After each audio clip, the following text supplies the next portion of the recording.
Introduction. Good thinkers are always in demand. A person who knows how may always have a job, but the person who knows why will always be his boss. Good thinkers solve problems, they never lack ideas that can build an organization, and they always have hope for a better future. Good thinkers rarely find themselves at the mercy of ruthless people who would take advantage of them or try to deceive them. People like Nazi dictator Adolf Hitler, who once boasted, "What luck for rulers that men do not think." Those who develop the process of good thinking can rule themselves, even while under an oppressive ruler or in other difficult circumstances. In short, good thinkers are successful.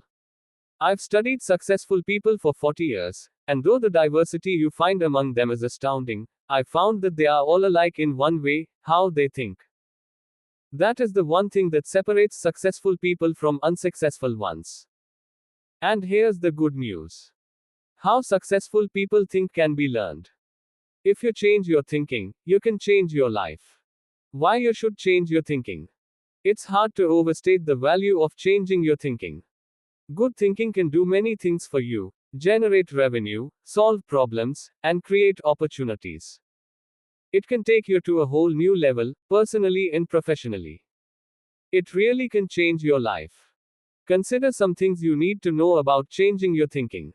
1. Changed thinking is not automatic. Sadly, a change in thinking doesn't happen on its own. Good ideas rarely go out and find someone. If you want to find a good idea, you must search for it. If you want to become a better thinker, you need to work at it, and once you begin to become a better thinker, the good ideas keep coming. In fact, the amount of good thinking you can do at any time depends primarily on the amount of good thinking you are already doing. 2. Changed thinking is difficult. When you hear someone say, "Now this is just off the top of my head," expect dandruff. The only people who believe thinking is easy are those who don't habitually engage in it. Nobel Prize winning physicist Albert Einstein, one of the best thinkers who ever lived, asserted, "Thinking is hard work. That's why so few do it." Because thinking is so difficult, you want to use anything you can to help you improve the process. 3. Changed thinking is worth the investment. Author Napoleon Hill observed, "More gold has been mined from the thoughts of man than has ever been taken from the earth." When you take the time to learn how to change your thinking and become a better thinker, you are investing in yourself. Gold mines tap out. Stock markets crash. Real estate investments can go sour. But a human mind with the ability to think well is like a diamond mine that never runs out. It's priceless. How to become a better thinker?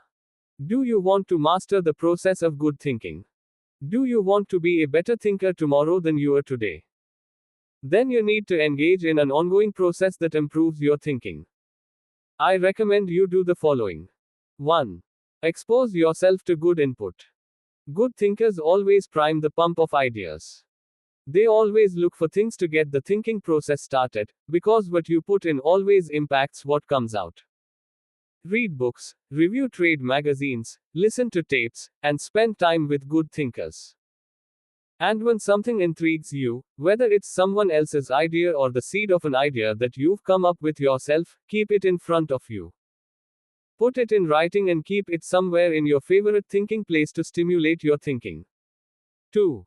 Expose yourself to good thinkers. Spend time with the right people. As I worked on this section and bounced my ideas off of some key people, so that my thoughts would be stretched, I realized something about myself. All of the people in my life whom I consider to be close friends or colleagues are thinkers. Now, I love all people. I try to be kind to everyone I meet, and I desire to add value to as many people as I can through conferences, books, audio lessons, etc. But the people I seek out and choose to spend time with all challenge me with their thinking and their actions. They are constantly trying to grow and learn. That's true of my wife, Margaret, my close friends, and the executives who run my companies. Every one of them is a good thinker. The writer of Proverbs observed that sharp people sharpen one another, just as iron sharpens iron. If you want to be a sharp thinker, be around sharp people. 3. Choose to think good thoughts. To become a good thinker, you must become intentional about the thinking process.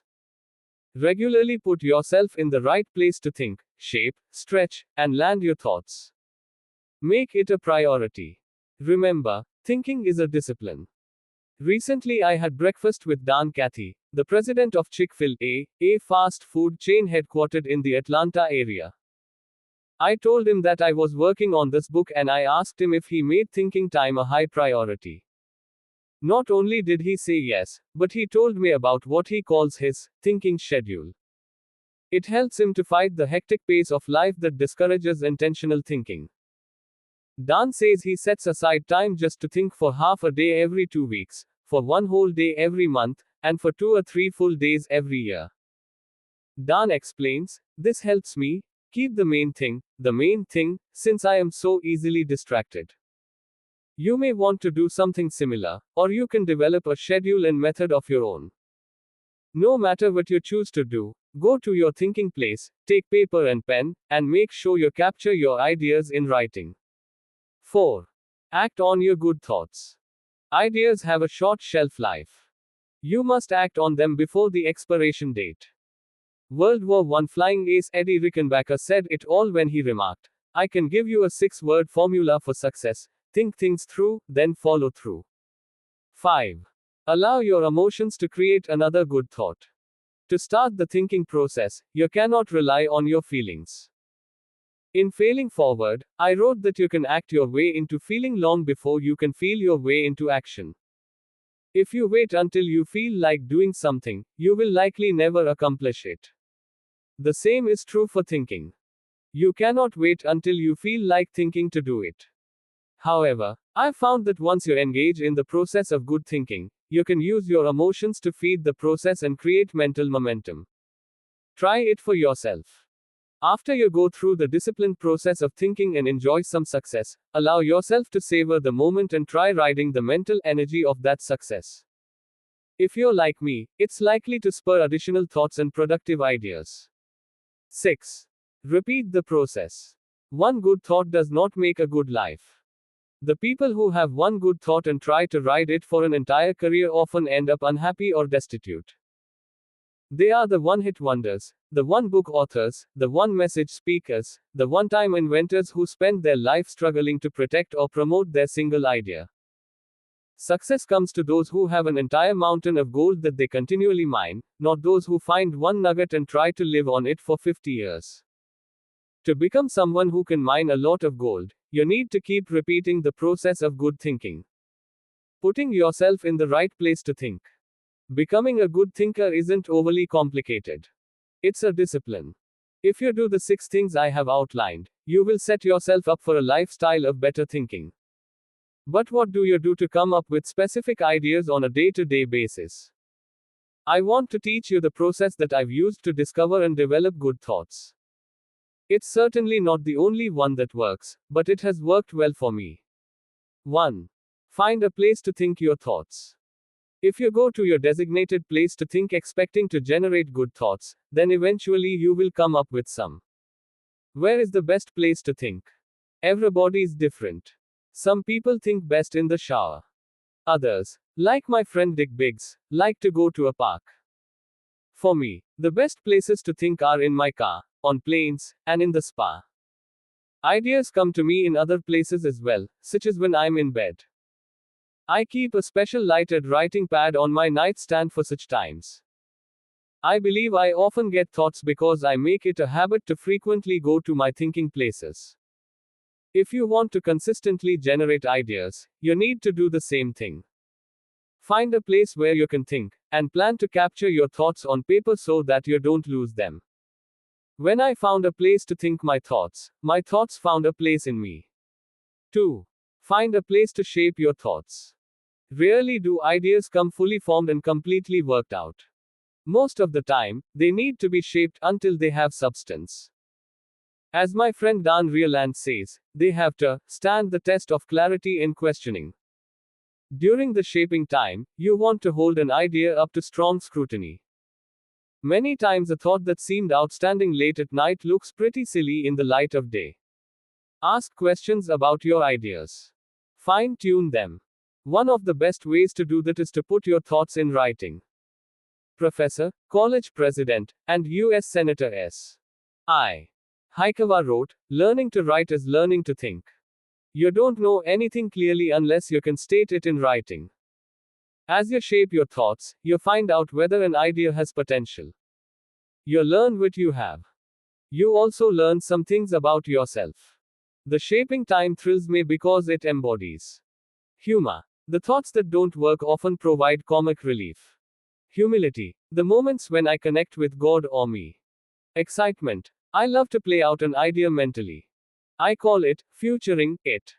Creativity. In these moments, I am unhampered by reality. Fulfillment. God made me for this process. It uses my greatest gifts and gives me joy. Honesty. As I turn over an idea in my mind, I discover my true motives. Passion. When you shape a thought, you find out what you believe and what really counts. Change. Most of the changes I have made in my life resulted from thorough thinking on a subject. You can shape your thoughts almost anywhere. Just find a place that works for you, where you will be able to write things down, focus your attention without interruptions, and ask questions about your ideas. 3. Find a place to stretch your thoughts. If you come upon great thoughts and spend time mentally shaping them, don't think you're done and can stop there. If you do, you will miss some of the most valuable aspects of the thinking process. You miss bringing others in and expanding ideas to their greatest potential. Earlier in my life, I have to admit, I was often guilty of this error. I wanted to take an idea from seed thought to solution before sharing it with anyone, even the people it would most impact. I did this both at work and at home. But over the years, I have learned that you can go much farther with a team than you can go alone. I've found a kind of formula that can help you stretch your thoughts. It says, the right thought plus the right people. In the right environment at the right time. For the right reason equals the right result. This combination is hard to beat. Like every person, every thought has the potential to become something great. When you find a place to stretch your thoughts, you find that potential. 4. Find a place to land your thoughts. Author C. D.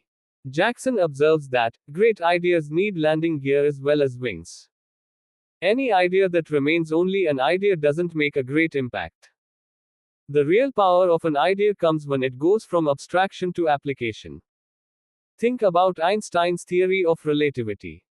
When he published his theories in 1905 and 1916, they were merely profound ideas.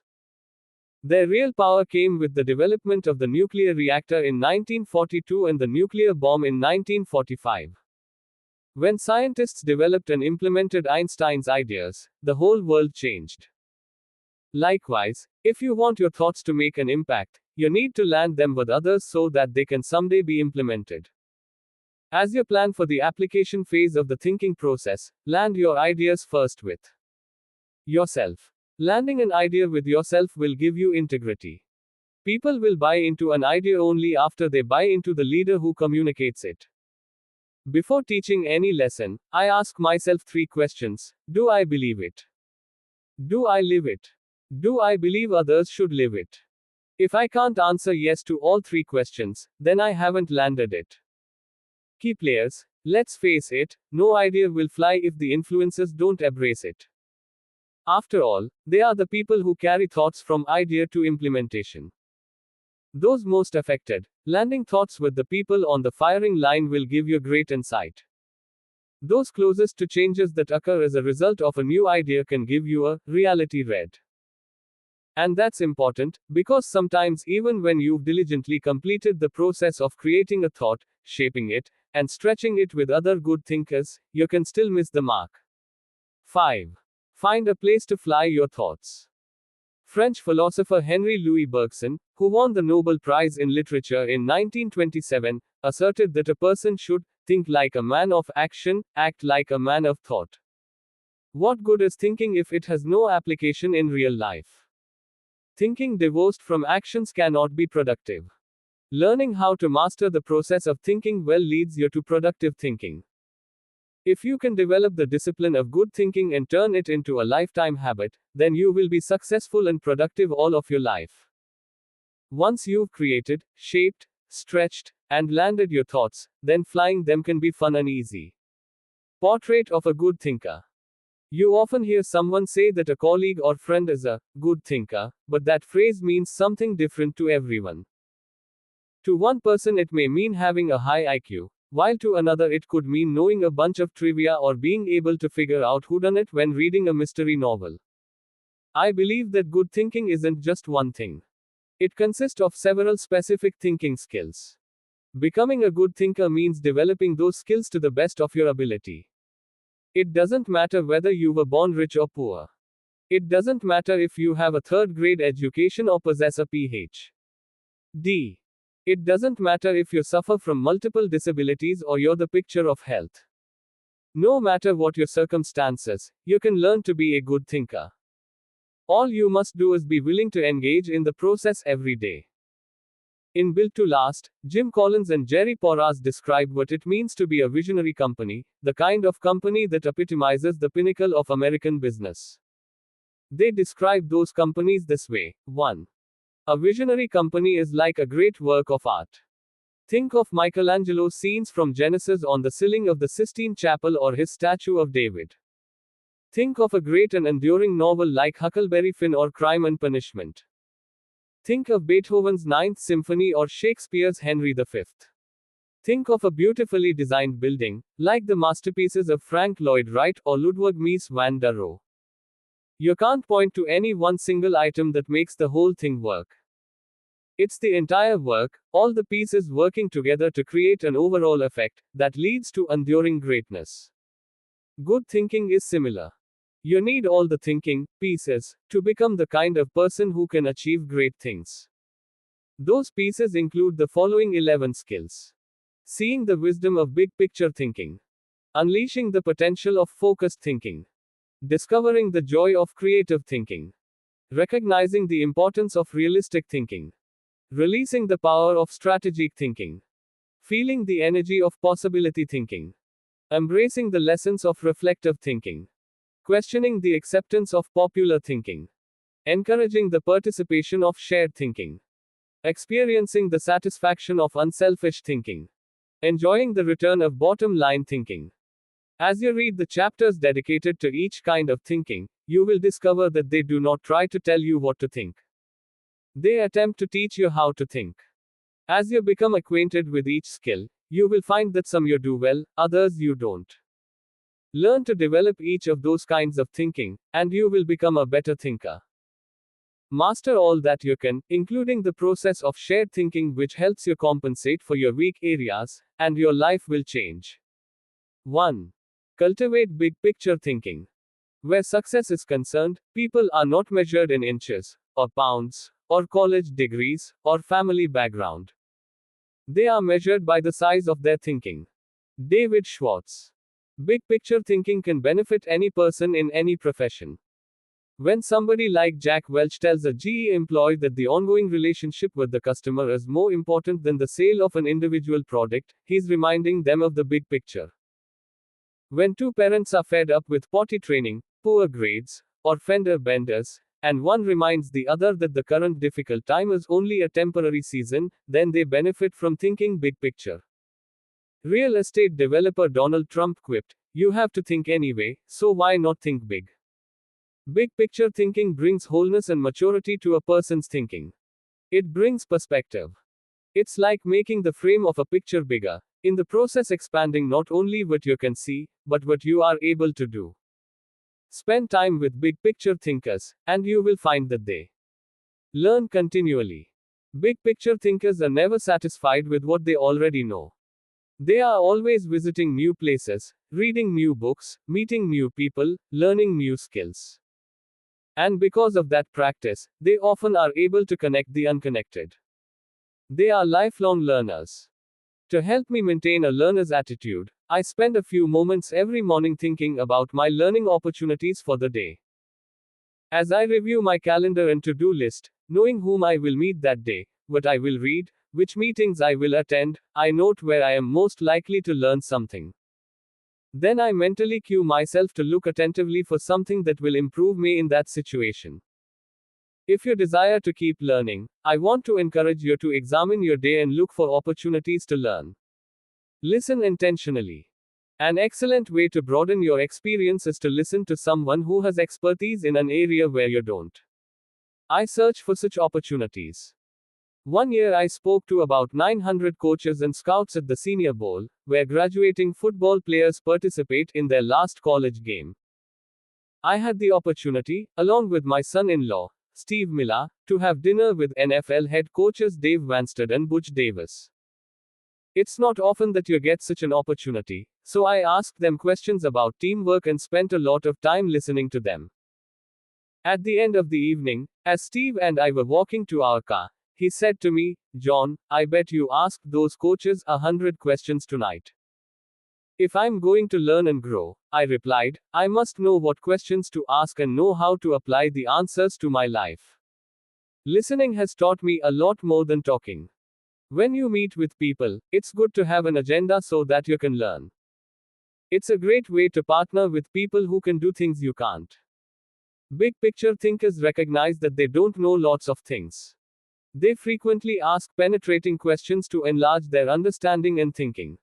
If you want to become a better big picture thinker, then become a good listener. Look expansively. Writer Henry David Thoreau wrote, "Many an object is not seen, though it falls within the range of our visual ray, because it does not come within the range of our intellectual ray." Human beings habitually see their own world first. For example, when people arrive at a leadership conference put on by my company, they want to know where they're going to park, whether they will be able to get a good and comfortable seat, whether the speaker will be on, and if the brakes will be spaced right.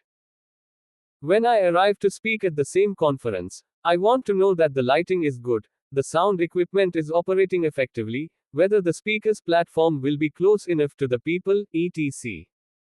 Who you are determines what you see, and how you think. Big picture thinkers realize there is a world out there besides their own, and they make an effort to get outside of themselves and see other people's worlds through their eyes. It's hard to see the picture while inside the frame.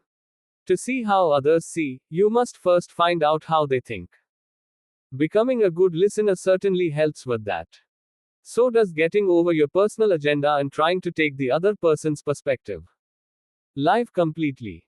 French essayist Michel Ayquem de Montaigne wrote, "The value of life lies not in the length of days, but in the use we make of them." A man may live long yet live very little. The truth is that you can spend your life any way you want, but you can spend it only once. Becoming a big picture thinker can help you to live with wholeness, to live a very fulfilling life. People who see the big picture expand their experience because they expand their world. As a result, they accomplish more than narrow-minded people. And they experience fewer unwanted surprises, too, because they are more likely to see the many components involved in any given situation: issues, people, relationships, timing, and values. They are also, therefore, usually more tolerant of other people and their thinking. Why you should receive the wisdom of big picture thinking. Intuitively, you probably recognize big picture thinking is beneficial. Few people want to be closed-minded. No one sets out to be that way. But just in case you're not completely convinced, consider several specific reasons why you should make the effort to become a better big picture thinker. 1. Big picture thinking allows you to lead. You can find many big picture thinkers who aren't leaders, but you will find few leaders who are not big picture thinkers. Leaders must be able to do many important things for their people. See the vision before their people do. They also see more of it. This allows them to size up situations, taking into account many variables. Leaders who see the big picture discern possibilities as well as problems to form a foundation to build the vision. Once leaders have done that, they can sketch a picture of where the team is going, including any potential challenges or obstacles. The goal of leaders shouldn't be merely to make their people feel good, but to help them be good and accomplish the dream. The vision, shown accurately, will allow leaders to show how the future connects with the past to make the journey more meaningful. When leaders recognize this need for connection and bridge it, then they can seize the moment when the timing is right. In leadership, when to move is as important as what you do. As Winston Churchill said, there comes a special moment in everyone's life, a moment for which that person was born. When he seizes it, it is his finest hour. Whether building roads, planning a trip, or moving in leadership, big picture thinking allows you to enjoy more success. People who are constantly looking at the whole picture have the best chance of succeeding in any endeavor. 2. Big picture thinking keeps you on target. Thomas Fuller, chaplain to Charles II of England, observed, "He that is everywhere is nowhere." To get things done, you need focus. However, to get the right things done, you also need to consider the big picture. Only by putting your daily activities in the context of the big picture will you be able to stay on target. As Alvin Toffler says, you've got to think about big things while you are doing small things, so that all the small things go in the right direction. 3. Big picture thinking allows you to see what others see. One of the most important skills you can develop in human relations is the ability to see things from the other person's point of view. It's one of the keys to working with clients, satisfying customers, maintaining a marriage, rearing children, helping those who are less fortunate, etc.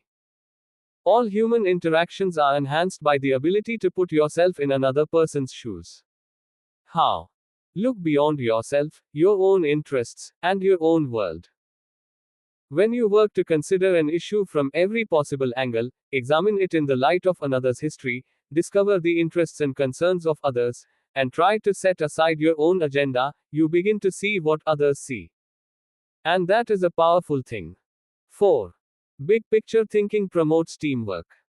If you participate in any kind of team activity, then you know how important it is that team members see the whole picture, not just their own part. Anytime a person doesn't know how his work fits with that of his teammates, then the whole team is in trouble. The better the grasp team members have of the big picture, the greater their potential to work together as a team. 5. Big picture thinking keeps you from being caught up in the mundane. Let's face it, some aspects of everyday life are absolutely necessary but thoroughly uninteresting. Big picture thinkers don't let the grind get to them, because they don't lose sight of the all-important overview. They know that the person who forgets the ultimate is a slave to the immediate. 6. Big picture thinking helps you to chart uncharted territory. Have you ever heard the expression, "We'll cross that bridge when we come to it"? That phrase undoubtedly was coined by someone who had trouble seeing the big picture. The world was built by people who crossed bridges in their minds long before anyone else did. The only way to break new ground or move into uncharted territory is to look beyond the immediate and see the big picture. How to acquire the wisdom of big picture thinking? If you desire to seize new opportunities and open new horizons, then you need to add big picture thinking to your abilities. To become a good thinker, better able to see the big picture, keep in mind the following suggestions. 1. Don't strive for certainty. Big picture thinkers are comfortable with ambiguity. They don't try to force every observation or piece of data into pre-formulated mental cubby holes. They think broadly and can juggle many seemingly contradictory thoughts in their minds. If you want to cultivate the ability to think big picture, then you must get used to embracing and dealing with complex and diverse ideas. 2. Learn from every experience. Big picture thinkers broaden their outlook by striving to learn from every experience. They don't rest on their successes, they learn from them. More importantly, they learn from their failures. They can do that because they remain teachable. Varied experiences, both positive and negative, help you see the big picture. The greater the variety of experience and success, the more potential to learn you have. If you desire to be a big picture thinker, then get out there and try a lot of things, take a lot of chances, and take time to learn after every victory or defeat. 3. Gain insight from a variety of people. Big picture thinkers learn from their experiences. But they also learn from experiences they don't have. That is, they learn by receiving insight from others, from customers, employees, colleagues, and leaders. If you desire to broaden your thinking and see more of the big picture, then seek out counselors to help you. But be wise in whom you ask for advice. Gaining insight from a variety of people doesn't mean stopping anyone and everyone in hallways and grocery store lines and asking what they think about a given subject. Be selective. Talk to people who know and care about you, who know their field, and who bring experience deeper and broader than your own. 4. Give yourself permission to expand your world. If you want to be a big picture thinker, you will have to go against the flow of the world. Society wants to keep people in boxes.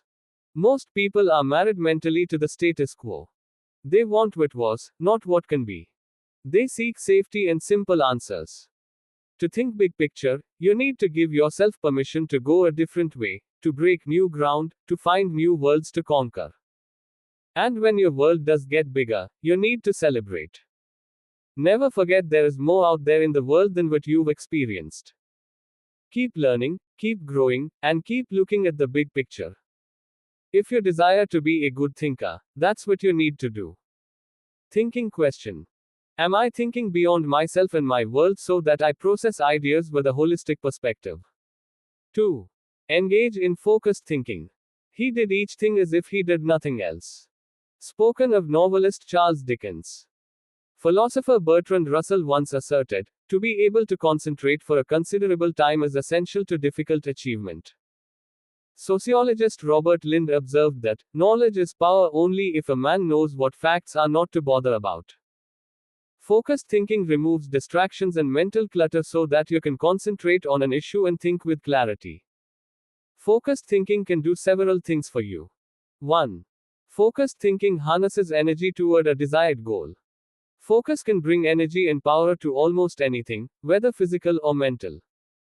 If you are learning how to pitch a baseball and you want to develop a good curveball, then focused thinking while practicing will improve your technique. If you need to refine the manufacturing process of your product, focused thinking will help you develop the best method. If you want to solve a difficult mathematics problem, focused thinking helps you break through to the solution. The greater the difficulty of a problem or issue, the more focused thinking time is necessary to solve it. 2. Focused thinking gives ideas time to develop. I love to discover and develop ideas. I often bring my creative team together for brainstorming and creative thinking. When we first get together, we try to be exhaustive in our thinking in order to generate as many ideas as possible. The birthing of a potential breakthrough often results from sharing many good ideas. But to take ideas to the next level, you must shift from being expansive in your thinking to being selective. I have discovered that a good idea can become a great idea when it is given focused time. It's true that focusing on a single idea for a long time can be very frustrating. I've often spent days focusing on a thought and trying to develop it, only to find that I could not improve the idea.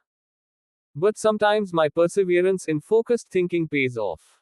That brings me great joy. And when focused thinking is at its best, not only does the idea grow, but so do I. 3. Focused thinking brings clarity to the target. I consider golf one of my favorite hobbies.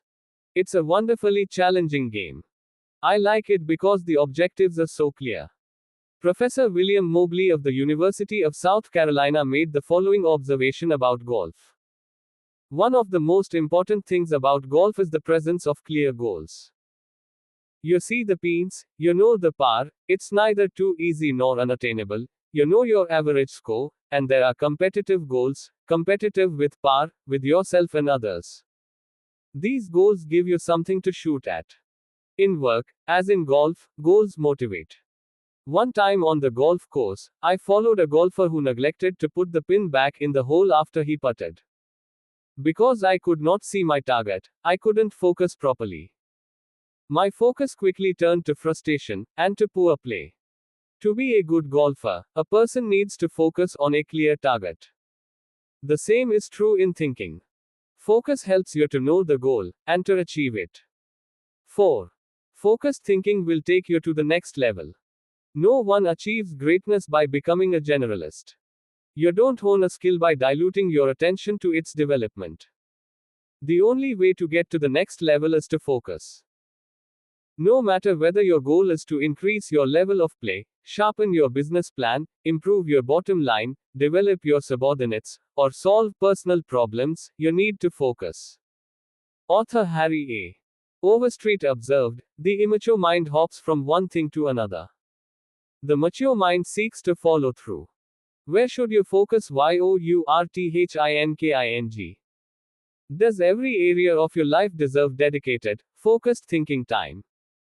Of course, the answer is no. Be selective, not exhaustive, in your focused thinking. For me, that means dedicating in depth thinking time to 4 areas: leadership, creativity, communication, and intentional networking. Your choices will probably differ from mine. Here are a few suggestions to help you figure them out. Identify your priorities. First, take into account your priorities for yourself, your family, and your team. Author, consultant, and award-winning thinker Edward de Bono quipped, "A conclusion is the place where you get tired of thinking." Unfortunately, many people land on priorities based on where they run out of steam. You certainly don't want to do that. Nor do you want to let others set your agenda. There are many ways to determine priorities. If you know yourself well, begin by focusing on your strengths, the things that make best use of your skills and God-given talents. You might also focus on what brings the highest return and reward. Do what you enjoy most and do best. You could use the 80-20 rule. Give 80% of your effort to the top 20%, most important, activities. Another way is to focus on exceptional opportunities that promise a huge return. It comes down to this: give your attention to the areas that bear fruit. Discover your gifts. Not all people are self-aware and have a good handle on their own skills, gifts, and talents. They are a little like the comic strip character Charlie Brown. One day after striking out in a baseball game, he says, "Rats. I'll never be a big league player. I just don't have it. All my life I've dreamed of playing in the big leagues, but I'll never make it." To which Lucy replies, "Charlie Brown, you are thinking too far ahead. What you need to do is set more immediate goals for yourself." For a moment, Charlie Brown sees a ray of hope. "Immediate goals," he says. "Yes," answers Lucy. "Start with the next inning. When you go out to pitch, see if you can walk out to the mound without falling down." I've met many individuals who grew up in a household full of Lucys. They received little encouragement or affirmation, and as a result seem at a loss for direction. If you have that kind of background, you need to work extra hard to figure out what your gifts are. Take a personality profile such as DISC or Myers-Briggs. Interview positive friends and family members to see where they think you shine. Spend some time reflecting on past successes. If you are going to focus your thinking in your areas of strength, you need to know what they are. Develop your dream. If you want to achieve great things, you need to have a great dream. If you're not sure of your dream, use your focused thinking time to help you discover it. If your thinking has returned to a particular area time after time, you may be able to discover your dream there. Give it more focused time and see what happens. Once you find your dream, move forward without second guessing. Take the advice of Satchel Paige. Don't look back, something might be gaining on you. The younger you are, the more likely you will give your attention to many things. That's good because if you're young, you're still getting to know yourself, your strengths and weaknesses. If you focus your thinking on only one thing and your aspirations change, then you've wasted your best mental energy. As you get older and more experienced, the need to focus becomes more critical. The farther and higher you go, the more focused you can be, and need to be. How can you stay focused? Once you have a handle on what you should think about, you must decide how to better focus on it. Here are 5 suggestions to help you with the process. 1. Remove distractions. Removing distractions is no small matter in our current culture, but it's critical. How do you do it? First, by maintaining the discipline of practicing your priorities. Don't do easy things first or hard things first or urgent things first. Do first things first, the activities that give you the highest return. In that way, you keep the distractions to a minimum. Second, insulate yourself from distractions. I found that I need blocks of time to think without interruptions. I've mastered the art of making myself unavailable when necessary and going off to my thinking place so that I can work without interruptions. Because of my responsibilities as founder of 3 companies, however, I am always aware of the tension between my need to remain accessible to others as a leader and my need to withdraw from them to think. The best way to resolve the tension is to understand the value of both activities. Walking slowly through the crowd allows me to connect with people and know their needs. Withdrawing from the crowd allows me to think of ways to add value to them. My advice to you is to place value on and give attention to both. If you naturally withdraw, then make sure to get out among people more often. If you are always on the go and rarely withdraw for thinking time, then remove yourself periodically so that you can unleash the potential of focused thinking. And wherever you are, be there. 2. Make time for focused thinking. Once you have a place to think, you need the time to think. Because of the fast pace of our culture, people tend to multitask. But that's not always a good idea. Switching from task to task can cost you up to 40% efficiency. According to researchers, if you are trying to accomplish many things at the same time, you'll get more done by focusing on one task at a time, not by switching constantly from one task to another. 2. Years ago, I realized that my best thinking time occurs in the morning. Whenever possible, I reserve my mornings for thinking and writing. One way to gain time for focused thinking is to impose upon yourself a rule that one company implemented. Don't allow yourself to look at email until after 10 a.m. Instead, focus your energies on your number one priority. Put non-productive time wasters on hold so that you can create thinking time for yourself. 3. Keep items of focus before you. Ralph Waldo Emerson, the great transcendental thinker, believed concentration is the secret of strength in politics, in war, in trade, in short, in all management of human affairs. To help me concentrate on the things that matter, I work to keep important items before me. One way is to ask my assistant, Linda Eggers, to keep bringing it up, asking me about it, giving me additional information in reference to it. I'll also keep a file or a page on my desk so that I see it every day as I work. That strategy has successfully helped me for 30 years to stimulate and sharpen ideas. If you've never done it, I recommend that you try it. I'll tell you more about it in the section on reflective thinking. 4. Set goals. I believe goals are important. The mind will not focus until it has clear objectives. But the purpose of goals is to focus your attention and give you direction, not to identify a final destination.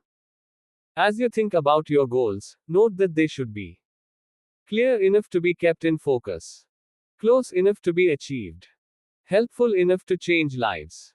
Those guidelines will get you going. And be sure to write down your goals. If they're not written, I can almost guarantee that they're not focused enough. And if you really want to make sure they're focused, take the advice of David Belasco, who says, if you can't write your idea on the back of my business card, you don't have a clear idea. Even if you look back years from now and think your goals were too small, they will have served their purpose if they provide you with direction. 5. Question your progress. Take a good look at yourself from time to time to see whether you are actually making progress. That is the most accurate measure of whether you are making the best use of focused thinking. Ask yourself, am I seeing a return for my investment of focused thinking time? Is what I am doing getting me closer to my goals? Am I headed in a direction that helps me to fulfill my commitments, maintain my priorities, and realize my dreams? What are you giving UP to go UP? No one can go to the highest level and remain a generalist. My dad used to say, find the one thing you do well and don't do anything else. I found that to do well at a few things, I have had to give up many things. As I worked on this chapter, I spent some time reflecting on the kinds of things I've given up. Here are the main ones. I can't know everyone. I love people, and I'm outgoing. Put me into a room full of people, and I feel energized. So it goes against my grain to restrict myself from spending time with lots of people. To compensate for that, I've done a couple of things. First, I've chosen a strong inner circle of people. They not only provide tremendous professional help, but they also make life's journey much more pleasant. Second, I ask certain friends to catch me up on what's happening in the lives of other friends. I usually do that when I'm traveling and can't block out the time I would need for focused thinking. I can't do everything. There are only a few exceptional opportunities in any person's lifetime. That's why I strive for excellence in a few things rather than a good performance in many. That's cost me. Because of my workload, I also have to skip doing many things that I would love to do. For example, every week I hand off projects that I think would be fun to do myself. I practice the 1-0-8-0-1-0 principle with the people to whom I'm delegating a task. I help with the first 10% by casting vision, laying down parameters, providing resources, and giving encouragement. Then, once they've done the middle 80%, I come alongside them again and help them take whatever it is the rest of the way, if I can. I call it putting the cherry on top. I can't go everywhere. Every conference speaker and author has to travel a lot. Before I began doing much speaking, that seemed like a glamorous life. But after logging several million miles, I know what kind of a toll it can take. Ironically, I still love traveling for pleasure with my wife, Margaret. It's one of our great joys. She and I could take 10 vacations a year and enjoy every one of them. Yet we can't, because so much of my time is consumed doing what I was called to do, help people to grow personally and to develop as leaders. I can't be well-rounded. Being focused also keeps me from being well-rounded. I tell people, 99% of everything in life I don't need to know about. I try to focus on the 1% that gives the highest return. And of the remaining 99, Margaret keeps me aware of whatever I need to know. It's one of the ways I keep from getting totally out of balance in my life. Being willing to give up some of the things you love in order to focus on what has the greatest impact isn't an easy lesson to learn. But the earlier you embrace it, the sooner you can dedicate yourself to excellence in what matters most. Thinking question. Am I dedicated to removing distractions and mental clutter so that I can concentrate with clarity on the real issue? 3. Harness creative thinking. The joy is in creating, not maintaining. Vince Lombardi, NFL Hall of Fame coach. Creativity is pure gold, no matter what you do for a living. Annette Moser-Wellman, author of The 5 Faces of Genius, asserts, the most valuable resource you bring to your work and to your firm is your creativity. More than what you get done, more than the role you play, more than your title, more than your output, it's your ideas that matter. 3. Despite the importance of a person's ability to think with creativity, few people seem to possess the skill in abundance. If you're not as creative as you would like to be, you can change your way of thinking. Creative thinking isn't necessarily original thinking. In fact, I think people mythologize original thought. Most often, creative thinking is a composite of other thoughts discovered along the way. Even the great artists, whom we consider highly original, learned from their masters, modeled their work on that of others, and brought together a host of ideas and styles to create their own work. Study art, and you will see threads that run through the work of all artists and artistic movements, connecting them to other artists who went before them. Characteristics of creative thinkers. Perhaps you're not even sure what I mean when I ask whether you are a creative thinker.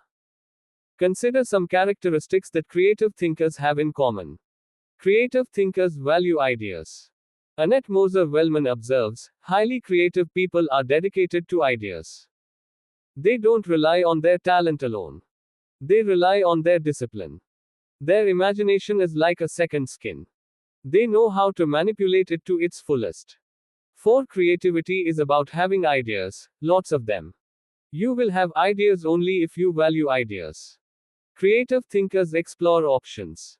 I've yet to meet a creative thinker who didn't love options. Exploring a multitude of possibilities helps to stimulate the imagination, and imagination is crucial to creativity. As Albert Einstein put it, imagination is more important than knowledge. People who know me well will tell you that I place a very high value on options. Why? Because they provide the key to finding the best answer, not the only answer. Good thinkers come up with the best answers. They create backup plans that provide them with alternatives. They enjoy freedom that others do not possess. And they will influence and lead others. Creative thinkers embrace ambiguity. Writer H. L. Mencken said, "It is the dull man who is always show, and the show man who is always dull." Creative people don't feel the need to stamp out uncertainty. They see all kinds of inconsistencies and gaps in life, and they often take delight in exploring those gaps, or in using their imagination to fill them in. Creative thinkers celebrate the offbeat.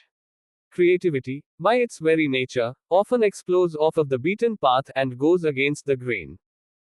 Diplomat and longtime president of Yale University Kingman Brewster said, "There is a correlation between the creative and the screwball.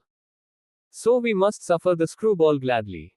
To foster creativity in yourself or others, be willing to tolerate a little oddness." Creative thinkers connect the unconnected. Because creativity utilizes the ideas of others, there's great value in being able to connect one idea to another, especially to seemingly unrelated ideas. Graphic designer Tim Hansen says, "Creativity is especially expressed in the ability to make connections, to make associations, to turn things around and express them in a new way. Creating additional thoughts is like taking a trip in your car. You may know where you are going, but only as you move toward your destination can you see and experience things in a way not possible before you started." Creative thinking works something like this: think, collect, create, correct, connect. Once you begin to think, you are free to collect. You ask yourself, what material relates to this thought? Once you have the material, you ask, what ideas can make the thought better?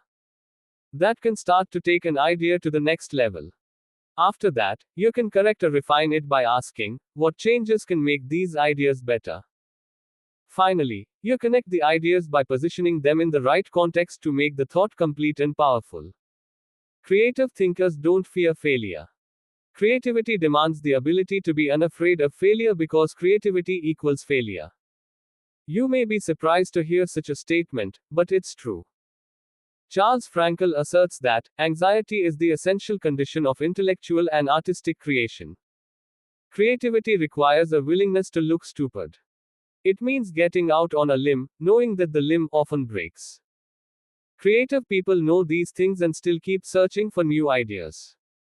They just don't let the ideas that don't work prevent them from coming up with more ideas that do work. Why you should discover the joy of creative thinking. Creativity can improve a person's quality of life. Here are 5 specific things creative thinking has the potential to do for you. 1. Creative thinking adds value to everything. Wouldn't you enjoy a limitless reservoir of ideas that you could draw upon at any time? That's what creative thinking gives you. For that reason, no matter what you are currently able to do, creativity can increase your capabilities. Creativity is being able to see what everybody else has seen and think what nobody else has thought so that you can do what nobody else has done. Sometimes creative thinking lies along the lines of invention, where you break new ground. Other times it moves along the lines of innovation, which helps you to do old things in a new way. But either way, it's seeing the world through sufficiently new eyes so that new solutions appear. That always adds value. 2. Creative thinking compounds. Over the years, I've found that creative thinking is hard work. But creative thinking compounds given enough time and focus. Perhaps more than any other kind of thinking, creative thinking builds on itself and increases the creativity of the thinker. Poet Maya Angelou observed, "You can't use up creativity. The more you use, the more you have." Sadly, too often creativity is smothered rather than nurtured. There has to be a climate in which new ways of thinking, perceiving, questioning are encouraged. If you cultivate creative thinking in an environment that nurtures creativity, there's no telling what kind of ideas you can come up with. I'll talk more on that later. 3. Creative thinking draws people to you and your ideas. Creativity is intelligence having fun. People admire intelligence, and they are always attracted to fun, so the combination is fantastic. If anyone could be said to have fun with his intelligence, it was Leonardo da Vinci. The diversity of his ideas and expertise staggers the mind. He was a painter, architect, sculptor, anatomist, musician, inventor, and engineer. The term Renaissance man was coined because of him. Just as people were drawn to Da Vinci and his ideas during the Renaissance, they are drawn to creative people today. If you cultivate creativity, you will become more attractive to other people, and they will be drawn to you. 4. Creative thinking helps you learn more. Author and creativity expert Ernie Zelinsky says, creativity is the joy of not knowing it all. The joy of not knowing it all refers to the realization that we seldom, if ever, have all the answers. We always have the ability to generate more solutions to just about any problem. Being creative is being able to see or imagine a great deal of opportunity to life's problems. Creativity is having options. 5. It almost seems too obvious to say, but if you are always actively seeking new ideas, you will learn. Creativity is teachability. It's seeing more solutions than problems. And the greater the quantity of thoughts, the greater the chance for learning something new. 5. Creative thinking challenges the status quo. If you desire to improve your world, or even your own situation, then creativity will help you. The status quo and creativity are incompatible. Creativity and innovation always walk hand in hand. How to discover the joy of creative thinking? At this point, you may be saying, okay, I'm convinced that creative thinking is important. But how do I find the creativity within me? How do I discover the joy of creative thought? Here are 5 ways to do it. 1. Remove creativity killers. Economics professor and humor author Stephen Leacock said, personally, I would sooner have written Alice in Wonderland than the whole Encyclopedia Britannica. He valued the warmth of creativity over cold facts. If you do too, then you need to eliminate attitudes that devalue creative thinking. Take a look at the following phrases. They are almost guaranteed to kill creative thinking any time you hear or think them. I'm not a creative person. Follow the rules. Don't ask questions. Don't be different. Stay within the lines. There is only one way. Don't be foolish. Be practical. Be serious. Think of your image. That's not logical. It's not practical. It's never been done. It can't be done. It didn't work for them. We tried that before. It's too much work. We can't afford to make a mistake. It will be too hard to administer. We don't have the time. We don't have the money. Yes, but play is frivolous. Failure is final. If you think you have a great idea, don't let anyone talk you out of it even if it sounds foolish. Don't let yourself or anyone else subject you to creativity killers. After all, you can't do something new and exciting if you force yourself to stay in the same old route. Don't just work harder at the same old thing. Make a change. 2. Think creatively by asking the right questions. Creativity is largely a matter of asking the right questions. Management trainer Sir Anthony Jay said, the uncreative mind can spot wrong answers, but it takes a creative mind to spot wrong questions. Wrong questions shut down the process of creative thinking. They direct thinkers down the same old path, or they chide them into believing that thinking isn't necessary at all. To stimulate creative thinking, ask yourself questions such as, why must it be done this way? What is the root problem? What are the underlying issues? What does this remind me of? What is the opposite? What metaphor or symbol helps to explain it? Why is it important? What's the hardest or most expensive way to do it? Who has a different perspective on this? What happens if we don't do it at all? You get the idea, and you can probably come up with better questions yourself. Physicist Tom Hirschfeld observed, if you don't ask, why this? Often enough, somebody will ask, why you? If you want to think creatively, you must ask good questions. You must challenge the process. 3. Develop a creative environment. Charlie Brower said, a new idea is delicate. It can be killed by a sneer or a yawn. It can be stabbed to death by a quip and worried to death by a frown on the right man's brow. Negative environments kill thousands of great ideas every minute. A creative environment, on the other hand, becomes like a greenhouse where ideas get seeded, sprout up, and flourish. A creative environment encourages creativity. David Hills says, studies of creativity suggest that the biggest single variable of whether or not employees will be creative is whether they perceive they have permission. When innovation and good thinking are openly encouraged and rewarded, then people see that they have permission to be creative. Places a high value on trust among team members and individuality. Creativity always risks failure. That's why trust is so important to creative people. In the creative process, trust comes from people working together, from knowing that people on the team have experience launching successful, creative ideas, and from the assurance that creative ideas won't go to waste, because they will be implemented. Embraces those who are creative. Creative people celebrate the offbeat. How should creative people be treated? I take the advice of Tom Peters. Weed out the dullards, nurture the nuts. I do that by spending time with them, which I enjoy anyway. I especially like to pull people into brainstorming sessions.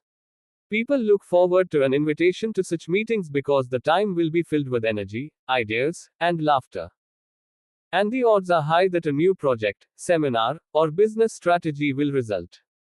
When that happens, they also know a party's coming.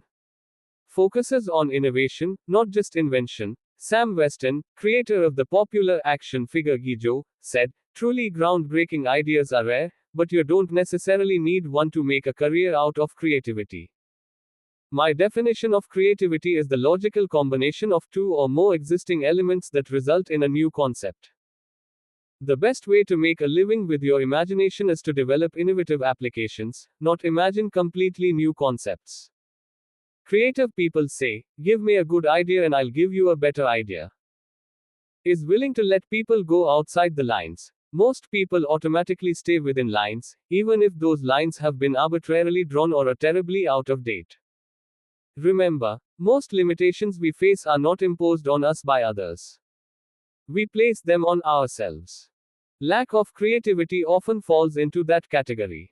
If you want to be more creative, challenge boundaries. Inventor Charles Kettering said, all human development, no matter what form it takes, must be outside the rules. Otherwise, we would never have anything new. A creative environment takes that into account. Appreciates the power of a dream. A creative environment promotes the freedom of a dream. A creative environment encourages the use of a blank sheet of paper and the question, if we could draw a picture of what we want to accomplish, what would that look like? A creative environment allowed Martin Luther King Jr. to speak with passion and declare to millions, I have a dream, not, I have a goal. Goals may give focus, but dreams give power. Dreams expand the world. That is why James Allen suggested that dreamers are the saviors of the world. The more creativity friendly you can make your environment, the more potential it has to become creative. 4. Spend time with other creative people. What if the place you work has an environment hostile to creativity, and you possess little ability to change it? One possibility is to change jobs. But what if you desire to keep working there despite the negative environment? Your best option is to find a way to spend time with other creative people. Creativity is contagious. Have you ever noticed what happens during a good brainstorming session? One person throws out an idea. Another person uses it as a springboard to discover another idea. Someone else takes it in yet another, even better direction. Then somebody grabs hold of it and takes it to a whole new level. The interplay of ideas can be electric. I have a strong group of creative individuals in my life. I make sure to spend regular time with them. When I leave them, I always feel energized, I'm full of ideas, and I see things differently. They truly are indispensable to my life. It's a fact that you begin to think like the people you spend a lot of time with. The more time you can spend with creative people engaging in creative activities, the more creative you will become. 5. Get out of your box. Actress Katharine Hepburn remarked, "If you obey all the rules, you will miss all the fun." While I don't think it's necessary to break all the rules, many are in place to protect us, I do think it's unwise to allow self-imposed limitations to hinder us. Creative thinkers know that they must repeatedly break out of the box of their own history and personal limitations in order to experience creative breakthroughs. The most effective way to help yourself get out of the box is to expose yourself to new paradigms. One way you can do that is by traveling to new places. Explore other cultures, countries, and traditions. Find out how people very different from you live and think. Another is to read on new subjects. I'm naturally curious and love to learn, but I still have a tendency to read books only on my favorite subjects, such as leadership. I sometimes have to force myself to read books that broaden my thinking, because I know it's worth it. If you want to break out of your own box, get into somebody else's. Read broadly. Many people mistakenly believe that if individuals aren't born with creativity, they will never be creative. But you can see from the many strategies and examples I've given that creativity can be cultivated in the right supportive environment. Thinking question. Am I working to break out of my box of limitations so that I explore ideas and options to experience creative breakthroughs? 4. Employ realistic thinking. The first responsibility of a leader is to define reality. Max Dupree, Chairman Emeritus of Herman Miller, Inc. As anyone knows who's been out of school for a few years, there's usually a huge gap between a college education and the reality of the working world. Honestly, early in my career, I went out of my way to avoid too much realistic thinking because I thought it would interfere with my creative thinking. But as I've grown, I've come to realize that realistic thinking adds to my life. Reality check. Reality is the difference between what we wish for and what is.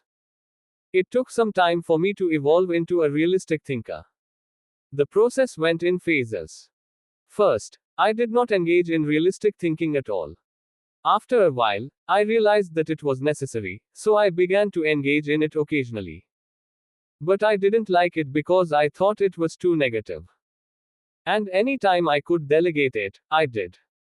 Eventually, I found that I had to engage in realistic thinking if I was going to solve problems and learn from my mistakes. And in time, I became willing to think realistically before I got in trouble and make it a continual part of my life. Today, I encourage my key leaders to think realistically.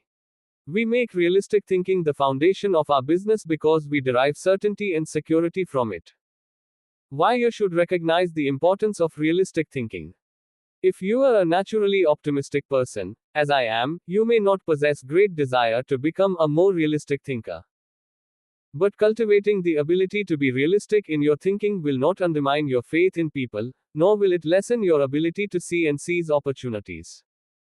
Instead, it will add value to you in other ways. 1. Realistic thinking minimizes downside risk.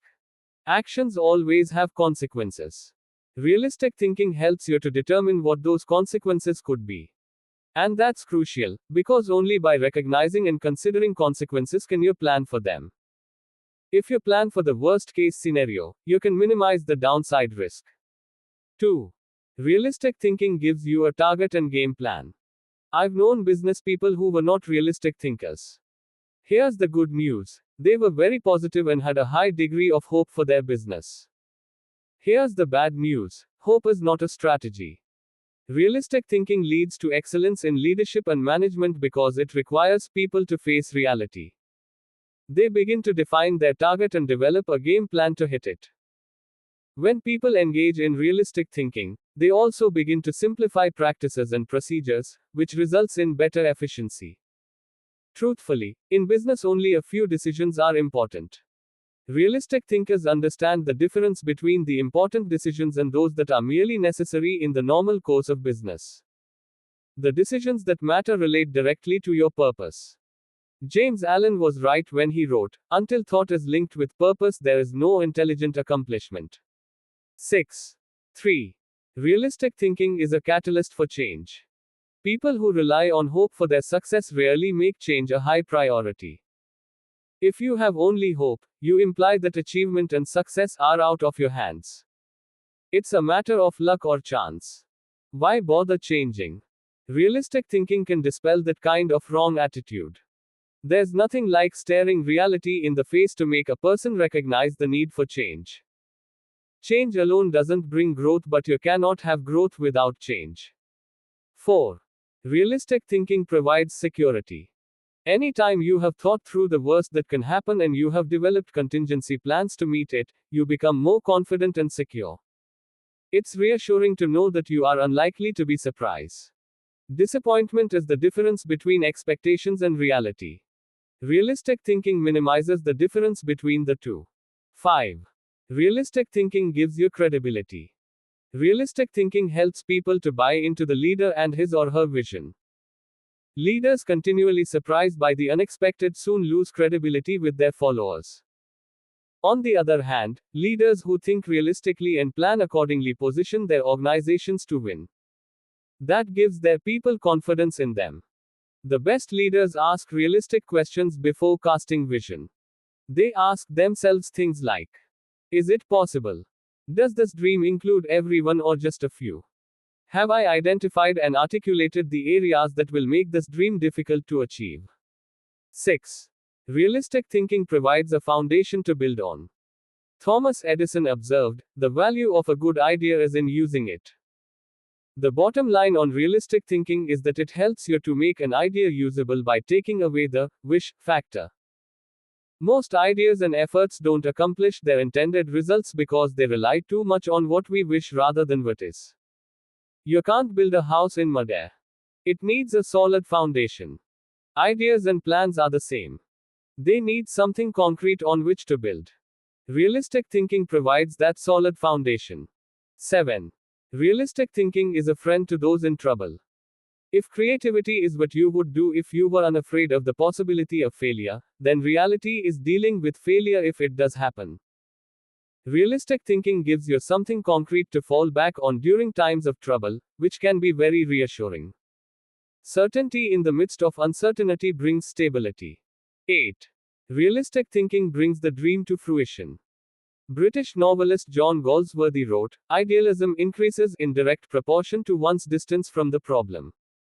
If you don't get close enough to a problem, you can't tackle it. If you don't take a realistic look at your dream, and what it will take to accomplish it, you will never achieve it. Realistic thinking helps to pave the way for bringing any dream to fruition. How to recognize the importance of realistic thinking? Because I'm naturally optimistic rather than realistic, I've had to take concrete steps to improve my thinking in this area. Here are 5 things I do to improve my realistic thinking. 1. Develop an appreciation for truth. I could not develop as a realistic thinker until I gained an appreciation for realistic thinking. And that means learning to look at and enjoy truth. President Harry S. Truman said, "I never give hell. I just tell the truth and they think it is hell." That's the way many people react to truth. People tend to exaggerate their success and minimize their failures or deficiencies. They live according to Ruckett's law, believing there is nothing so small that it can't be blown out of proportion. Unfortunately, many people today could be described by a quote from Winston Churchill: "Men occasionally stumble over the truth, but most pick themselves up and hurry off as if nothing has happened." More recently, television journalist Ted Koppel observed, "Our society finds truth too strong a medicine to digest undiluted." In its purest form, truth is not a polite tap on the shoulder. It is a howling reproach. In other words, the truth will set you free, but first it will make you angry. If you want to become a realistic thinker, however, you need to get comfortable dealing with the truth and face up to it. 2. Do your homework. The process of realistic thinking begins with doing your homework. You must first get the facts. Former Governor, Congressman, and Ambassador Chester Bowles said, "When you approach a problem, strip yourself of preconceived opinions and prejudice, assemble and learn the facts of the situation, make the decision which seems to you to be the most honest, and then stick to it. It doesn't matter how sound your thinking is if it's based on faulty data or assumptions. You can't think well in the absence of facts, or in the presence of poor information. You can also find out what others have done in similar circumstances. Remember, your thinking doesn't necessarily have to be original. It just has to be solid. Why not learn all that you can from good thinkers who have faced similar situations in the past? Some of my best thinking has been done by others. 3. Think through the pros and cons. There's nothing like taking the time to really examine the pros and cons of an issue to give you a strong dose of reality. It really comes down to simply choosing the course of action with the greatest number of pros, because all pros and cons do not carry equal weight. But that's not the value of the exercise, anyway. Rather, it helps you to dig into the facts, examine an issue from many angles, and really count the cost of a possible course of action. 4. Picture the worst case scenario. The essence of realistic thinking is discovering, picturing, and examining the worst case scenario. Ask yourself questions such as: what if sales fall short of projections? What if revenue hits rock bottom? Not an optimist's rock bottom, but real rock bottom. What if we don't win the account? What if the client doesn't pay us? What if we have to do the job short-handed? What if our best player gets sick? What if all the colleges reject my application? What if the market goes belly up? What if the volunteers quit? What if nobody shows up? You get the idea. The point is that you need to think about worst case possibilities, whether you are running a business, leading a department, pastoring a church, coaching a team, or planning your personal finances. Your goal isn't to be negative or to expect the worst, just to be ready for it in case it happens. That way, you give yourself the best chance for a positive result, no matter what. If you picture the worst case and examine it honestly, then you really have experienced a reality check. You're ready for anything. As you do that, take the advice of Charles Hall, who advised: deliberate with caution, but act with decision. And yield with graciousness or oppose with firmness. 5. Align your thinking with your resources. One of the keys to maximizing realistic thinking is aligning your resources with your objectives. Looking at pros and cons and examining worst case scenarios will make you aware of any gaps between what you desire and what really is.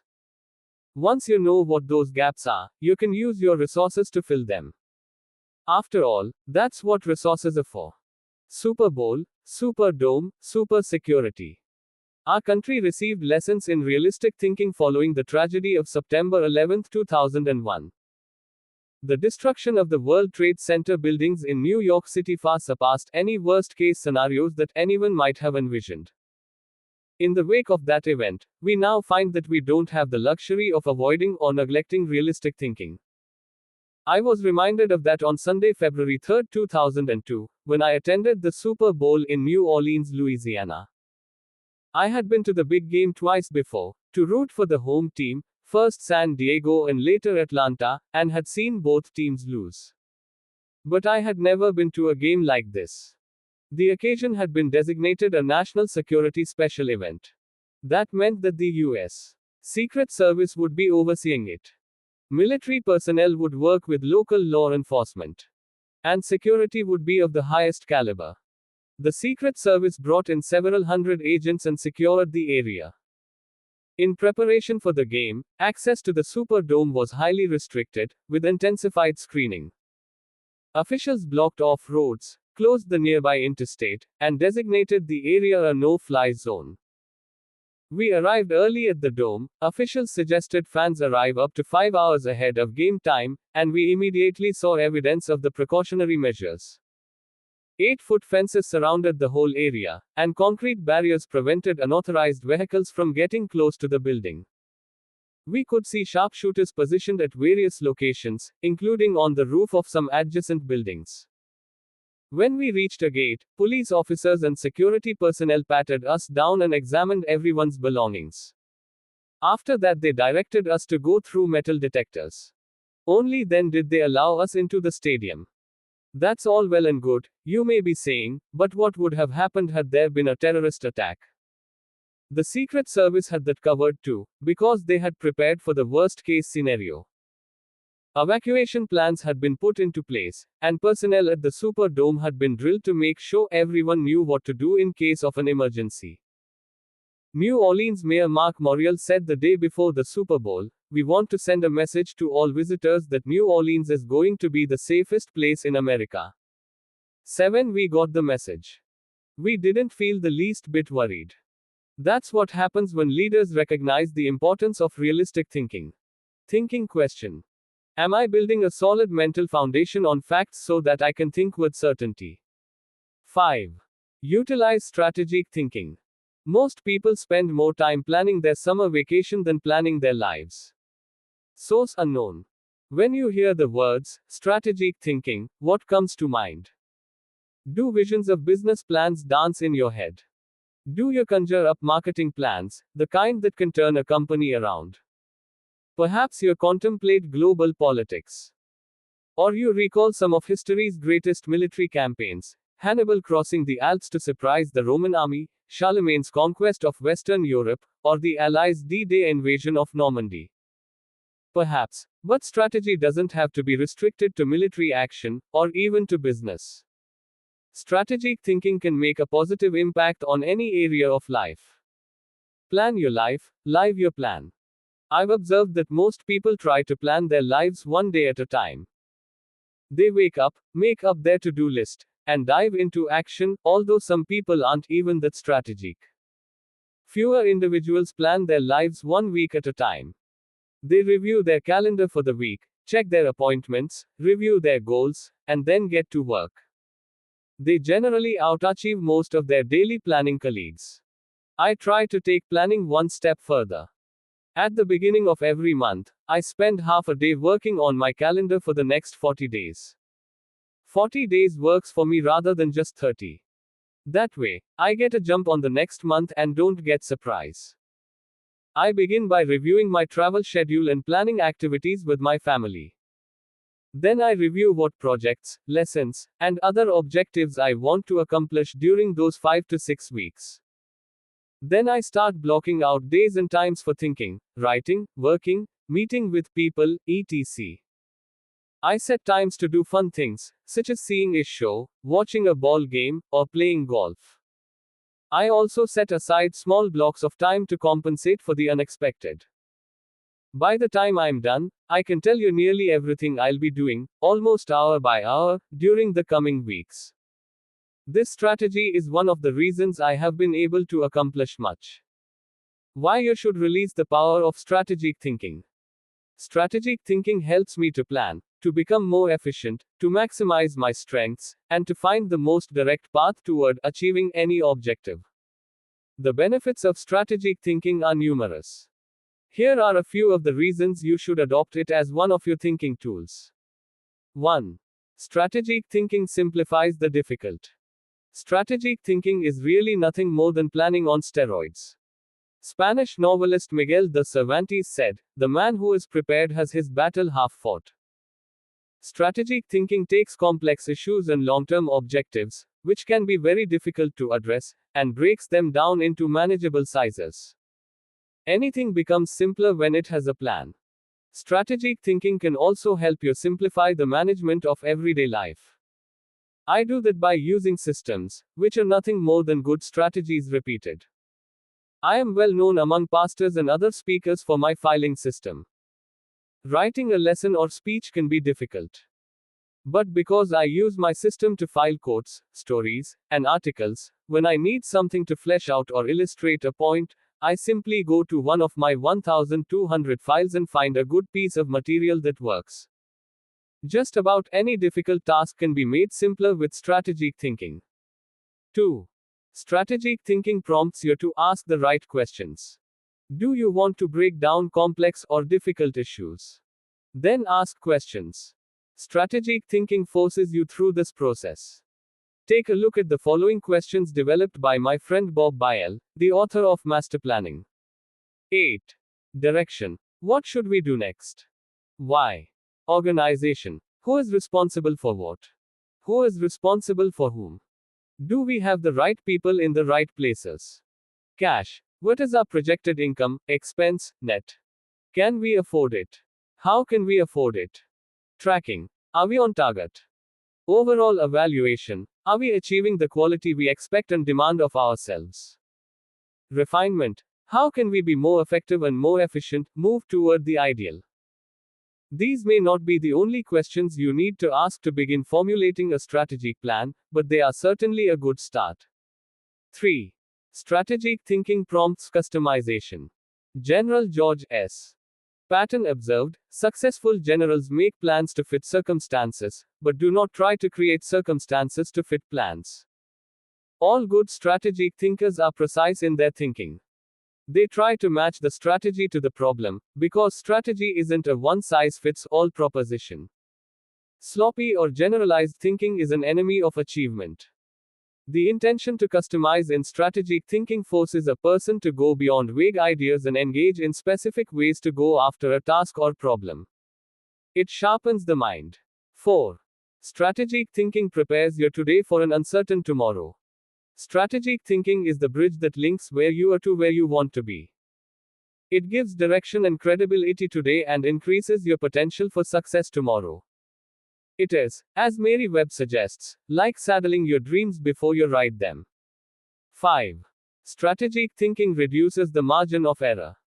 Anytime you shoot from the hip or go into a totally reactive mode, you increase your margin for error. It's like a golfer stepping up to a golf ball and hitting it before lining up the shot.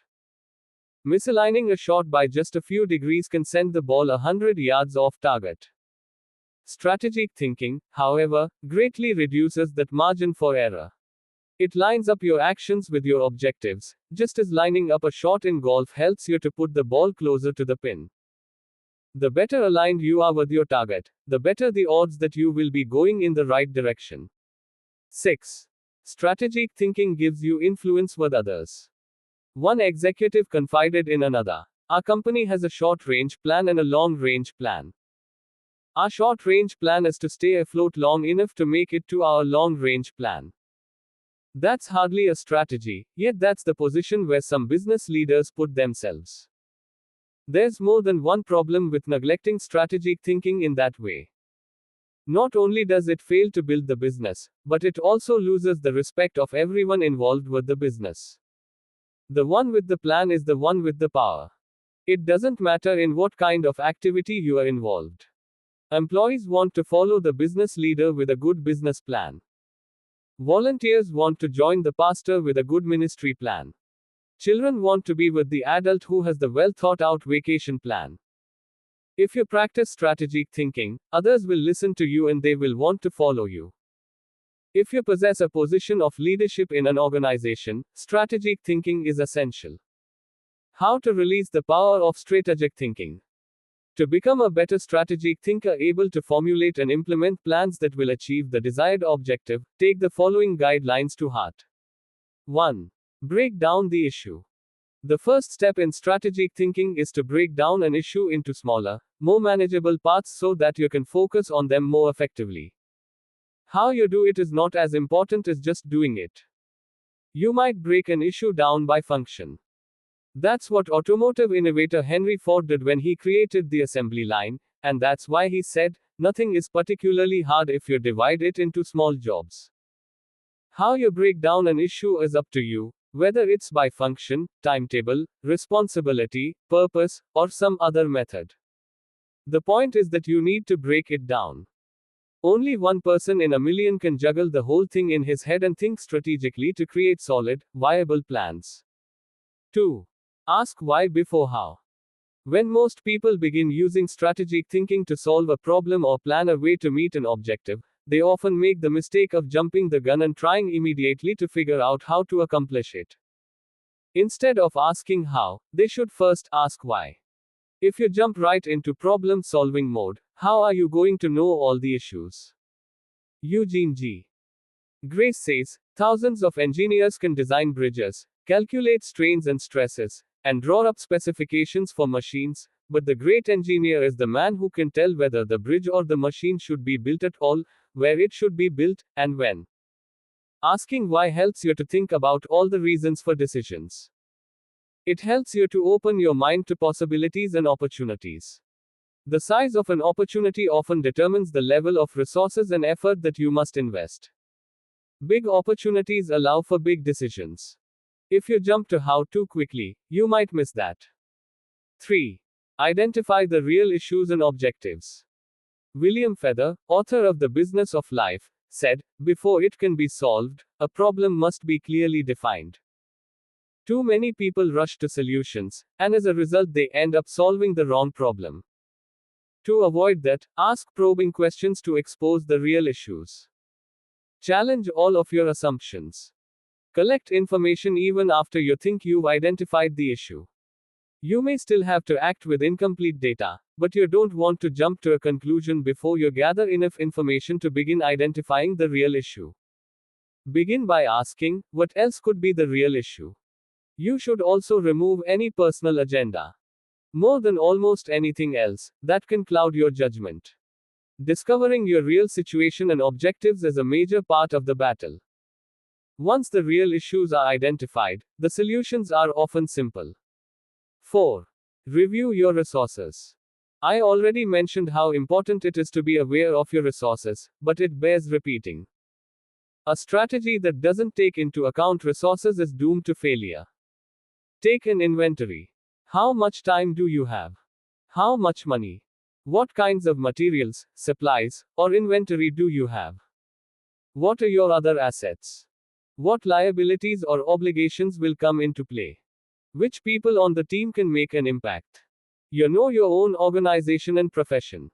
Figure out what resources you have at your disposal. 5. Develop your plan. How you approach the planning process depends greatly on your profession and the size of the challenge that you are planning to tackle, so it's difficult to recommend many specifics. However, no matter how you go about planning, take this advice: start with the obvious. When you tackle an issue or plan that way, it brings unity and consensus to the team, because everyone sees those things. Obvious elements build mental momentum and initiate creativity and intensity. The best way to create a road to the complex is to build on the fundamentals. 6. Put the right people in the right place. It's critical that you include your team as part of your strategic thinking. Before you can implement your plan, you must make sure that you have the right people in place. Even the best strategic thinking won't help if you don't take into account the people part of the equation. Look at what happens if you miscalculate. Wrong person. Problems instead of potential. Wrong place. Frustration instead of fulfillment. Wrong plan. Grief instead of growth. Everything comes together, however, when you put together all three elements: the right person, the right place, and the right plan. 7. Keep repeating the process. My friend Olin Hendricks remarked, strategic thinking is like showering, you have to keep doing it. If you expect to solve any major problem once, you are in for disappointment. Little things can be won easily through systems and personal discipline. But major issues need major strategic thinking time. What Thane Yost said is really true: the will to win is worthless if you do not have the will to prepare. If you want to be an effective strategic thinker, then you need to become a continuous strategic thinker. As I was working on this chapter, I came across an article in my local paper on the celebration of the Jewish Passover and how millions of American Jews read the order of service for their Seder, or Passover meal, from a small booklet produced by Maxwell House Coffee. For more than 70 years, the coffee company has produced the booklet, called a Haggadah, and during those years it has distributed more than 40 million copies of it. I remember using them all my life, said Regina Witt, who is in her 50s. So does her mother, who is almost 90. It's our tradition. I think it would be very strange not to use them. 9. So how did Maxwell House come to supply the booklets? It was the result of strategic thinking. 80 years ago, marketing man Joseph Jacobs advised that the company could sell coffee during Passover if the product was certified kosher by a rabbi. Since 1923, Maxwell House Coffee has been certified kosher for Passover. And then Jacobs suggested that if they gave away the Haggadah booklets, they could increase sales. 10. They've been creating the booklets and selling coffee during Passover ever since. That's what can happen when you unleash the power of strategic thinking. Thinking question. Am I implementing strategic plans that give me direction for today and increase my potential for tomorrow? 6. Explore possibility thinking. Nothing is so embarrassing as watching someone do something that you said could not be done. Sam Ewing. People who embrace possibility thinking are capable of accomplishing tasks that seem impossible because they believe in solutions. Here are several reasons why you should become a possibility thinker. 1. Possibility thinking increases your possibilities. When you believe you can do something difficult, and you succeed, many doors open for you. When George Lucas succeeded in making Star Wars, despite those who said the special effects he wanted hadn't ever been done and couldn't be done, many other possibilities opened up to him. Industrial Light and Magic, ILM, the company he created to produce those impossible special effects, became a source of revenue to help underwrite his other projects. He was able to produce merchandising tie-ins to his movies, thus bringing in another revenue stream to fund his movie making. But his confidence in doing the difficult has also made a huge impact on other movie makers and a whole new generation of moviegoers. Popular culture writer Chris Salewich asserts, at first directly through his own work and then via the unparalleled influence of ILM, George Lucas has dictated for 2 decades the essential broad notion of what is cinema. 11. If you open yourself up to possibility thinking, you open yourself up to many other possibilities. 2. Possibility thinking draws opportunities and people to you. The case of George Lucas helps you to see how being a possibility thinker can create new opportunities and attract people. People who think big attract big people to them. If you want to achieve big things, you need to become a possibility thinker. 3.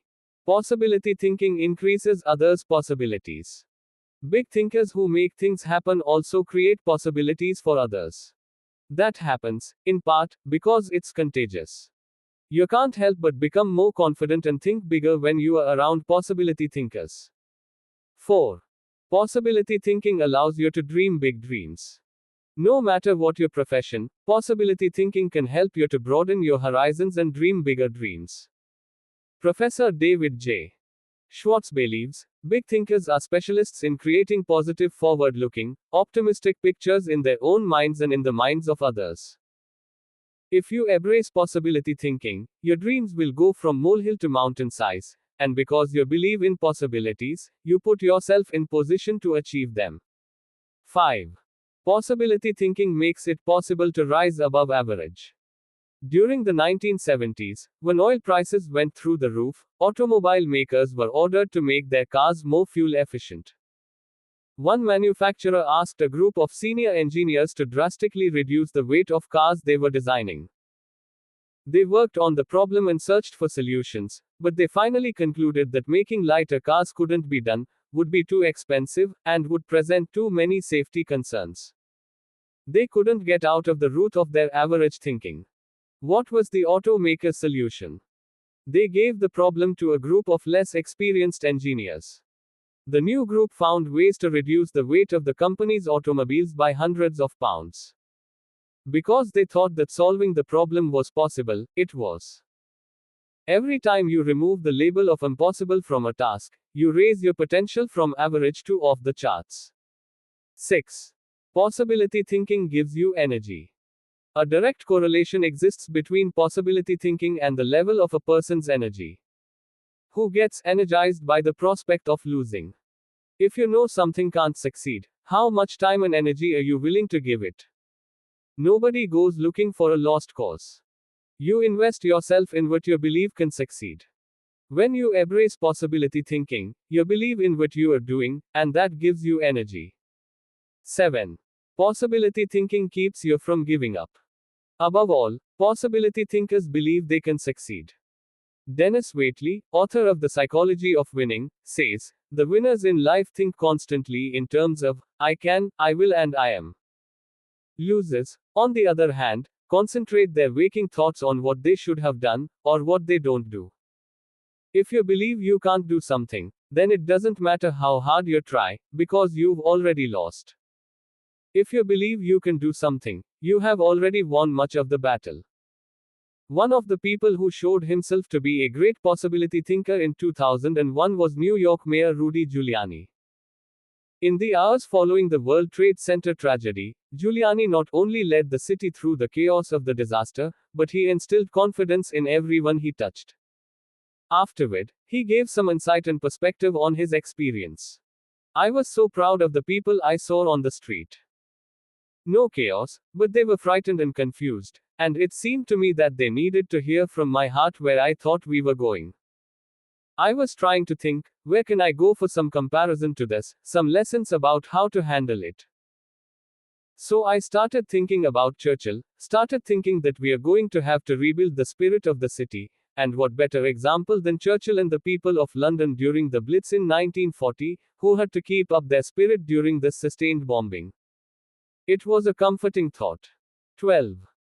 16 hours after the planes struck the buildings in New York City, when Giuliani finally returned at 2:30 a.m. to his apartment for a rest, instead of sleeping, he read the World War II chapters of Churchill, a biography by Roy Jenkins. He learned how Winston Churchill helped his people to see the possibilities and kept his people going. Inspired, Giuliani did the same for his own people 6 decades later. How to feel the energy of possibility thinking. If you are a naturally positive person who already embraces possibility thinking, then you are already tracking with me.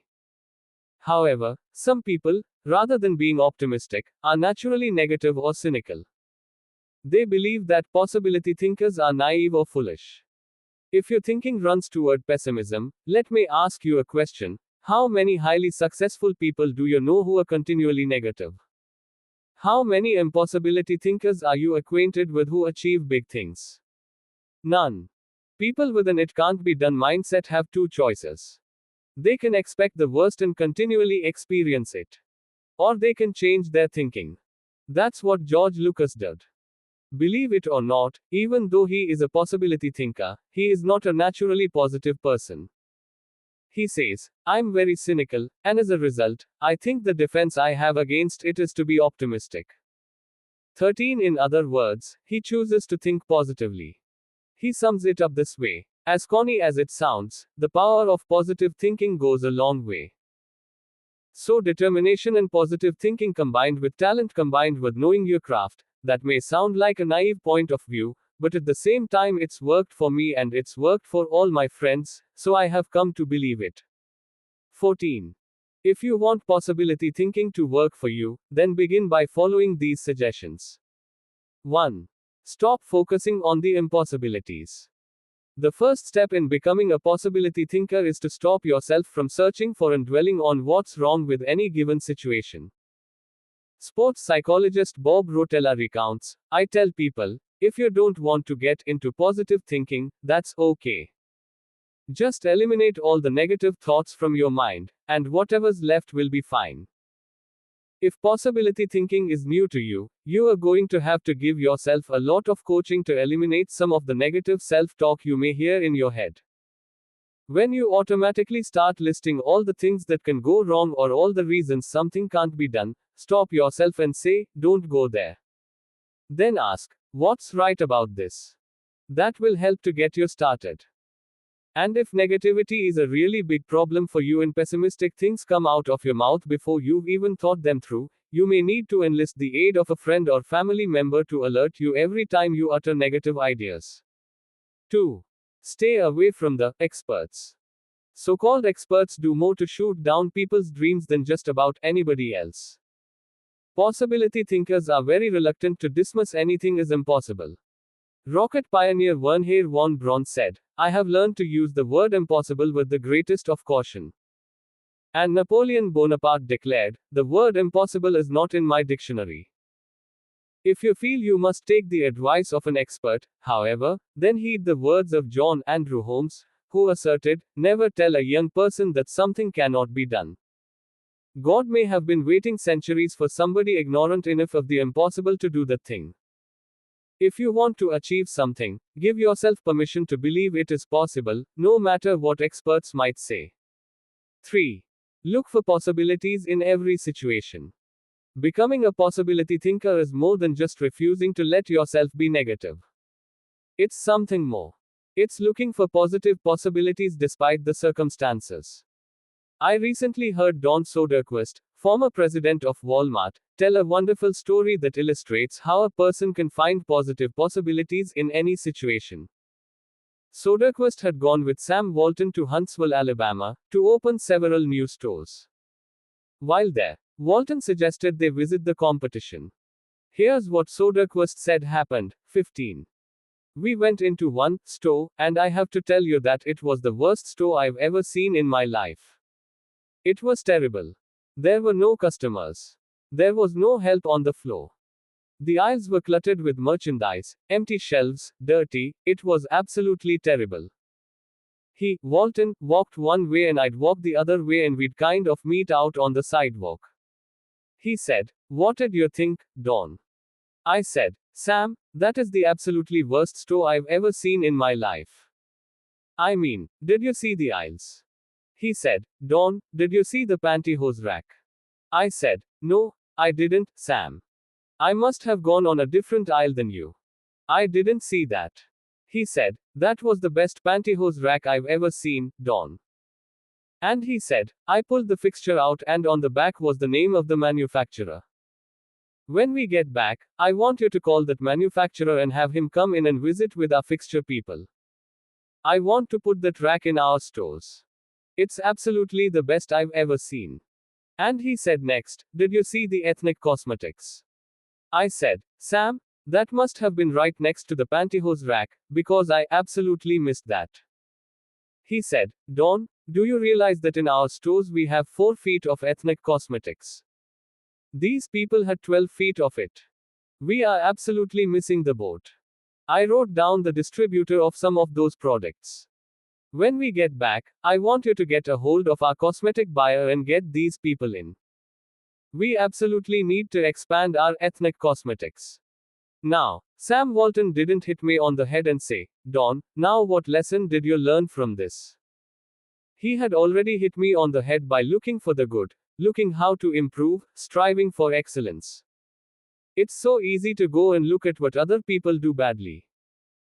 But one of the leadership characteristics of vision that he showed me, and I'll never forget it, is look for the good in what other people are doing and apply it.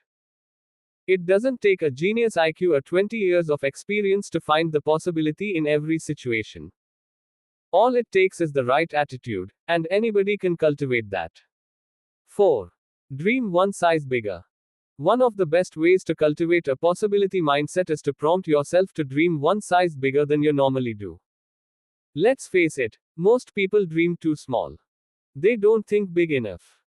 Henry Curtis advises, make your plans as fantastic as you like, because 25 years from now, they will seem mediocre. Make your plans 10 times as great as your first plan, and 25 years from now you will wonder why you did not make them 50 times as great. If you push yourself to dream more expansively, to imagine your organization one size bigger, to make your goals at least a step beyond what makes you comfortable, you will be forced to grow. And it will set you up to believe in greater possibilities. 5.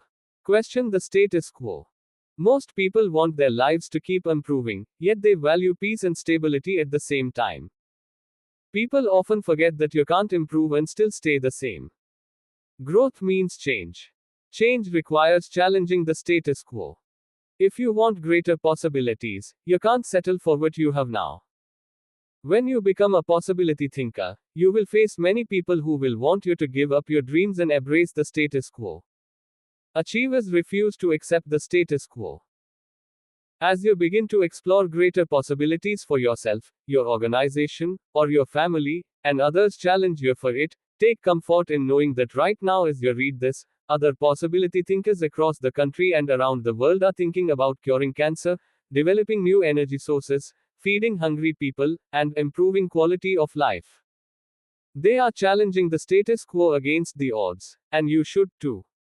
6. Find inspiration from great achievers.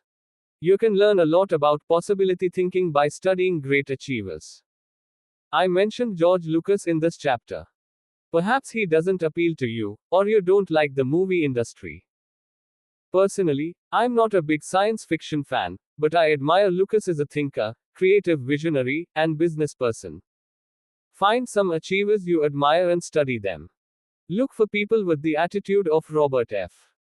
Kennedy, who popularized George Bernard Shaw's stirring statement, "Some men see things as they are and say, why? I dream of things that never were and say, why not?" I know possibility thinking isn't in style with many people.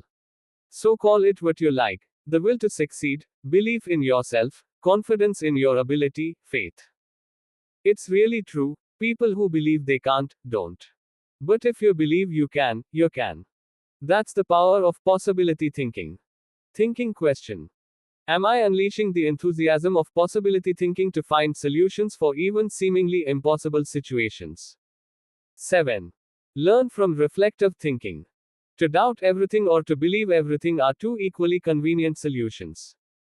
Both dispense with the necessity of reflection. Jules Henry Poincar, copyright. The pace of our society does not encourage reflective thinking. Most people would rather act than think. Now, don't get me wrong. I'm a person of action. I have very high energy and I like to see things accomplished. But I'm also a reflective thinker. Reflective thinking is like the crock pot of the mind. It encourages your thoughts to simmer until they're done. As I go through this process, my goal is to reflect so that I might learn from my successes and mistakes, discover what I should try to repeat, and determine what I should change. It is always a valuable exercise. By mentally visiting past situations, you can think with greater understanding. 1. Reflective thinking gives you true perspective. When our children were young and still lived at home, we used to take them on wonderful vacations every year. When we got home, they always knew that I was going to ask them two questions: what did you like best? And what did you learn? It didn't matter whether we went to Walt Disney World or Washington, D.C. I always asked those questions. Why? Because I wanted them to reflect on their experiences. Children don't naturally grasp the value, or cost, of an experience unless prompted. They take things for granted. I wanted my children to appreciate our trips and to learn from them. When you reflect, you are able to put an experience into perspective. You are able to evaluate its timing. And you are able to gain a new appreciation for things that before went unnoticed. Most people are able to recognize the sacrifices of their parents or other people only when they become parents themselves. That's the kind of perspective that comes with reflection. 2. Reflective thinking gives emotional integrity to your thought life. Few people have good perspective in the heat of an emotional moment. Most individuals who enjoy the thrill of an experience try to go back and recapture it without first trying to evaluate it. It's one of the reasons our culture produces so many thrill seekers. Likewise, those who survive a traumatic experience usually avoid similar situations at all costs, which sometimes ties them into emotional knots. Reflective thinking enables you to distance yourself from the intense emotions of particularly good or bad experiences and see them with fresh eyes. You can see the thrills of the past in the light of emotional maturity and examine tragedies in the light of truth and logic. That process can help a person to stop carrying around a bunch of negative emotional baggage. President George Washington observed, "We ought not to look back unless it is to derive useful lessons from past errors, and for the purpose of profiting by dearly bought experience." Any feeling that can stand up to the light of truth and can be sustained over time has emotional integrity and is therefore worthy of your mind and heart. 3. Reflective thinking increases your confidence in decision making. Have you ever made a snap judgment and later wondered if you did the right thing? Everybody has. Reflective thinking can help to diffuse that doubt. It also gives you confidence for the next decision. Once you've reflected on an issue, you don't have to repeat every step of the thinking process when you're faced with it again. You've got mental road markers from having been there before. That compresses and speeds up thinking time, and it gives you confidence. And over time, it can also strengthen your intuition. 4. Reflective thinking clarifies the big picture. When you engage in reflective thinking, you can put ideas and experiences into a more accurate context. Reflective thinking encourages us to go back and spend time pondering what we have done and what we have seen. If a person who loses his job reflects on what happened, he may see a pattern of events that led to his dismissal. He will better understand what happened, why it happened, and what things were his responsibility. If he also looks at the incidents that occurred afterward, he may realize that in the larger scheme of things, he's better off in his new position because it better fits his skills and desires. Without reflection, it can be very difficult to see that big picture. 5. Reflective thinking takes a good experience and makes it a valuable experience. When you were just starting out in your career, did it seem that few people were willing to give someone without experience an opportunity? At the same time, could you see people who had been on their jobs 20 years who yet did their work poorly? If so, that probably frustrated you. Playwright William Shakespeare wrote, "Experience is a jewel, and it had need be so, for it is often purchased at an infinite rate." Yet, experience alone does not add value to a life. It's not necessarily experience that is valuable. It's the insight people gain because of their experience. Reflective thinking turns experience into insight. Mark Twain said, "We should be careful to get out of an experience all the wisdom that is in it, not like the cat that sits down on a hot stove lid. She will never sit down on a hot stove lid again, and that is well. But also she will never sit down on a cold one anymore." 16. An experience becomes valuable when it informs or equips us to meet new experiences. Reflective thinking helps to do that. How to embrace the lessons of reflective thinking. If you are like most people in our culture today, you probably do very little reflective thinking. If that's the case, it may be holding you back more than you think. Take to heart the following suggestions to increase your ability to think reflectively. 1. Set aside time for reflection. Greek philosopher Socrates observed, "The unexamined life is not worth living."